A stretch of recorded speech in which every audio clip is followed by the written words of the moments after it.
Last time, I spent 10 days in southern Colorado before I was joined by this big yellow banana that rode up from Texas to spend a few more days in southern Colorado before we moved out and up Highway 550 into Silverton and spent several days there hanging out on the Animas River. If you have never been down Highway 550, it is a real treat, and this is just one long section here.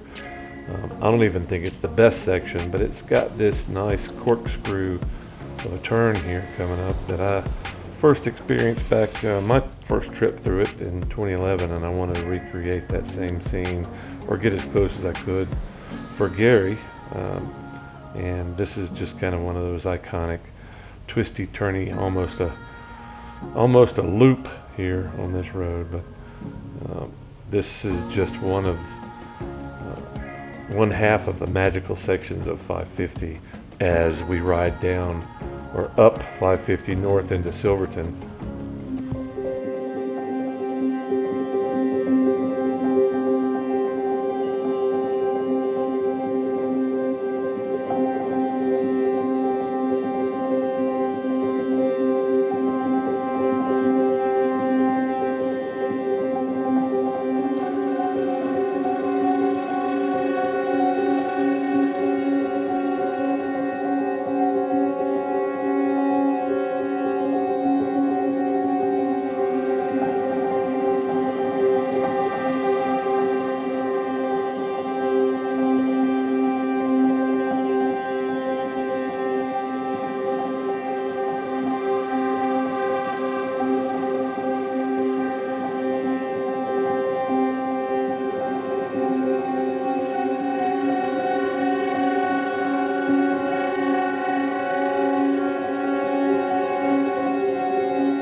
If you look to the right, that last corner coming around here, and look down in the valley several hundred feet below is the town of Silverton. It's an old mining town, and it's one of my favorite in Colorado. Not quite a ghost town, but it's pretty spectacular, the location, and this little ride here will take your breath away. This is one of the few sections that has a guardrail, but you'll notice that so many of the sections don't, and you just can't make a mistake up here gawking at the landscape, which is really hard to do because there's just so much fantastic stuff to examine as you're riding. But you really have to be careful, because one little mistake and you're off without the guardrail, and even if you hit the guardrail in some spots, you're probably not going to make it. But yeah, that's Silverton down there on the right, and that's where we're headed. We rolled out just past Silverton. I'd been looking for some camp spots on the way, all the way down to Silverton, but everything we found was a little bit too high, a little bit too cold, a little bit too wet, and very little internet service, if any at all. But I found this little road here. I explored all over this area on my dual sport, my little 650, and I've never been down this section of the river. And as I passed it, I thought, well, we don't want to be too far up this dirt road because there's lots of activity, Jeeps and side-by-sides and motorcycles, and everybody's stirring up dust. So I didn't want to go too far down that road that we had just come down. And I realized this thing was just off the pavement here. But like I said, I'd never been down this road, so I wanted to come down and see what was down here just for giggles. And it's beautiful. As you can see, there's a little bridge down here, but I saw this little turn just before the bridge on the left. Turns out this is an old narrow gauge rail bed, and I saw these guys on the mountain bikes, and I figured I would ask them, hey, what's at the end of this road, at the dead end? And they pretty much explained that it goes for about a mile, a little bit more, but it follows the river, and it's just amazing. And yeah, it's a beautiful little ledge right along the river, and it's very old, and you can see what's left of the railroad ties that are there. So I decided to go check it out and drag Gary with me.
And wouldn't you know, at the very end of the road, the dead end, we were able to find us a spot right by the river, easy access to the river, and several trees to hang a couple of hammocks from. And that's where we stayed for a week until we got tired of the dust coming down from the road. The first few days we were there, we barely noticed the dust because it rained pretty much every afternoon. Little sprinkles, no big deal, but it kept the dust at bay. But you can see this day here was one of our last. After this very dusty day, a large storm came through that night and washed all the dust down into the Animas River. And this is the result, this whitish brown liquid that's coming through. And it only took a few hours to restore the river to its crystal clear, or almost crystal clear, presence that we saw the first few days we were there. And after a few hours of clear water running through, we were able to dip out some water for some drinking, and Gary actually even pulled out his fly rod to try his luck at fishing. You're getting it hung back here. You're getting it hung back. Well, never mind.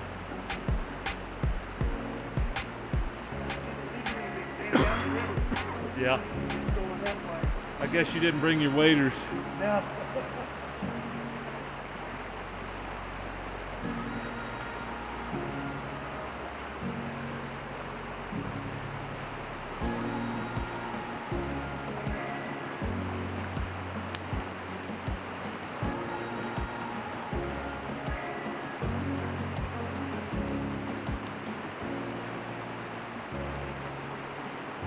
I also want to introduce you to my friend Bruce, who I met in Mancos at a little cafe, having some coffee and some breakfast. And we started talking about what I was planning on doing in Silverton, and he threw out his card. He's the commissioner of the film board in Silverton, and we continued talking more about riding. He was on his Africa Twin, but we kept talking, and he kept telling me more and more about what he was up to. He's doing the commercial for Climb, which is why he's sporting all the newest, latest, most expensive gear in the world. And then he laid the big one on me. He's actually the sheriff of San Juan County, and I ran into him again in Silverton and told him where we were camped, and he strolled up to camp, and he was actually on patrol that day on his official police bike, and you would never know. This is the stealthiest police bike I have ever seen, and if you're out in the passes around Silverton, Engineer, Cinnamon, and California Gulch and all those places, you might see him light the bike up, and he might actually hit the siren. And don't be surprised, and don't think like I did for a minute that this guy was full of crap, because he's actually the sheriff, and it's pretty cool running into Bruce. Anyway, yeah, one of the more unique things about the Silverton area. Yeah, Okay. it used to be the county seat, and then it got switched to Silverton, but back in the 60s, a guy by the name of Frank Bostock put this whole thing together in here, which included this building. This used to be from Middleton. It used to be a boarding house at Middleton. Okay. And so they brought this one and this one in. And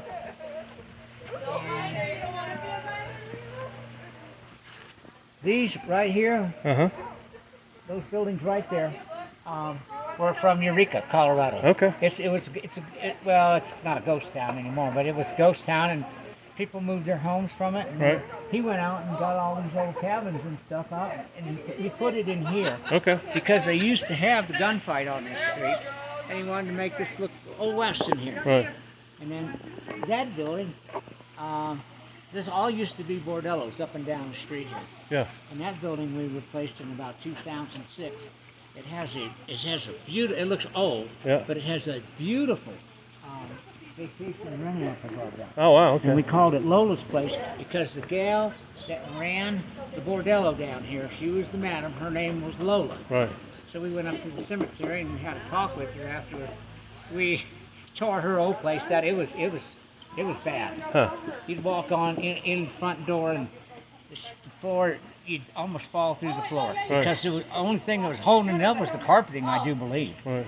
So, but it was very interesting, and we've got pictures of when they first started this whole thing, and they were just putting in the boardwalk. Okay. But then I put the restrooms in, I put that other one in, this other building in here. It was a kiosk in a mall, but I mean, it looks like it's been here for a while. Well, I like the fact that you're trying to keep it, older looking instead of to hotels and crap blowing up everywhere. Yeah, that's what I want to do. I'm looking for a buyer that might want to just kind of keep it the same. This is a really good little money maker. It's a really good little money maker. But I just and you got all these buildings but if somebody bought it and they just wanted to move everything out of here, I mean, nothing's on a foundation really. No, this is all yours. Yes. Oh wow. Okay. Yeah. So that building here is That's my yours? wife's shop. Alright. That's the Emporium, and it goes all the way over here. It's 3.5 lots. Okay. 3.5 lots. Yeah, and this it's is really awesome. cool. People, I mean, that's the only place in town where the kids can come and have fun, and we can do their old time photos and stuff like that. So I kind of like it. Well, for some reason, I just thought this was all city property because it's so well done, and you know. It's not. It's not. Yeah, this is great. You can see that the peaks are lit up. The last of the daylight edges out. It's actually 8:21. The fireworks show is supposed to be. Oh, check out my flag. Somebody left that near our camp, and I was like, yeah, I'll just stick that on the bike. America, hell yeah. So, yeah, so the fireworks are supposed to start at 8:30, which is a little more than an hour away. But I wanted to come up here and see what was going on. Get me a spot while the getting's good. There's just a few more people that are up here now than an hour ago, so unless everybody's waiting for the last minute, I think this is going to be a great spot. I'm going to pull my chair out and start filming. Maybe even do some freaking time lapse. This would be cool up here. With some time lapse. Let's see what we can get.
A quick run down the road last night before bedtime.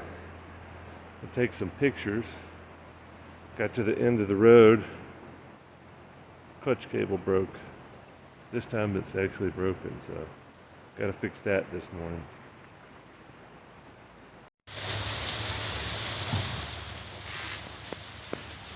Well, we got here before the storm hit. I'm sitting on the set of Two-Wheel Motorcycle.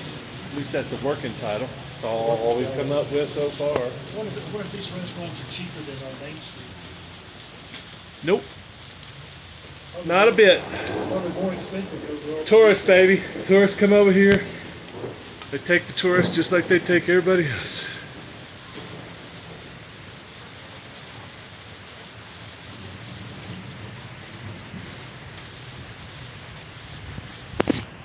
So we're packing up this morning, and I'm sitting around drinking coffee thinking, man, this is by far the coldest morning I've seen so far.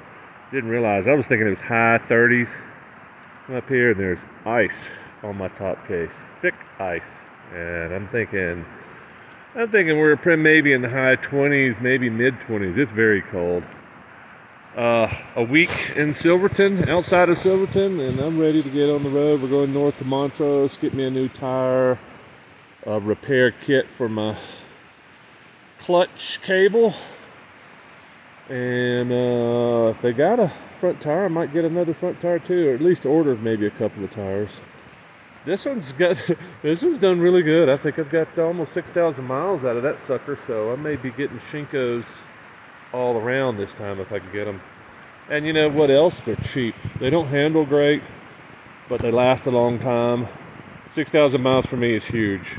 So anyway, cable repair kit, tires, resupply, and then maybe head east towards Buena Vista, Leadville. Maybe we can hook up with Garrett sometime this week as he's coming through Colorado. Hopefully, we'll see.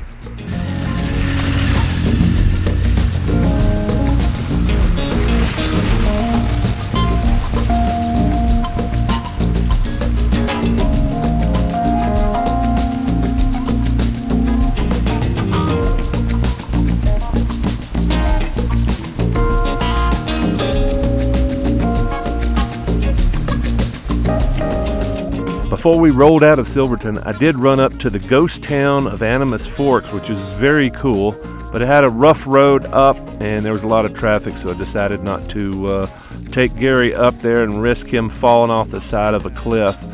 But the exclusive video is on my Buy Me a Coffee page, and all you have to do is buy me a coffee or a gallon of gas, and you can watch this video and other exclusive videos. And if that's not your thing, then just stay tuned for the next video as we roll up into Montrose, Colorado. See you then.